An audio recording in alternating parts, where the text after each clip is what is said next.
European union ఉక్రెయిన్కి ఆయుధాలు ఇవ్వాలనుకుంది, ఆర్థిక సాయం చేయాలనుకుంది, రకరకాల సాయం చేయాలనుకుంటుంది.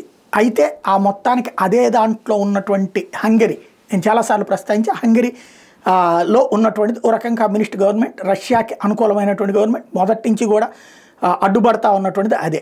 చివరికి ఇప్పుడు కూడా అడ్డుపడింది. గతంలో అమెరికా దాన్ని బయటకు తీయనీయకుండా దాన్ని ఏదో బుజ్జగించే ప్రయత్నాలు చేసి అప్పట్లో బుజ్జగించబడినట్టు చెప్తూ మళ్ళీ ఓ పక్కన అడ్డుపడతానే వచ్చాడు. ఇప్పుడు యూరోపియన్ యూనియన్ అమెరికాని పక్కన పెట్టి మరి ఉక్రెయిన్కి సాయం చేయడానికి రెడీ అవుతుంటే తనకున్నటువంటి వీటో పవర్స్తో, ఓటింగ్ పవర్స్తో దాన్ని ఆపేస్తున్నటువంటి నేపథ్యంలో ఇప్పుడు యూరోపియన్ యూనియన్ రివర్స్లో వెళ్ళింది. ఏకంగా హంగరీకి ఉన్నటువంటి ఓటింగ్ హక్కులనే భంగపరుస్తా అదే క్యాన్సిల్ చేస్తా నిర్ణయం తీసుకోవడం అన్నటువంటి సంచలనం సృష్టించి ఏదైతే $21 మిలియన్ మిలిటరీ ప్యాకేజీని ఉక్రెయిన్కి పంపించడాన్ని హంగరీ తనకున్నటువంటి ఓటు హక్కుతో ఆపితే ఆ హక్కునే దానికి తీసేశారన్నమాట.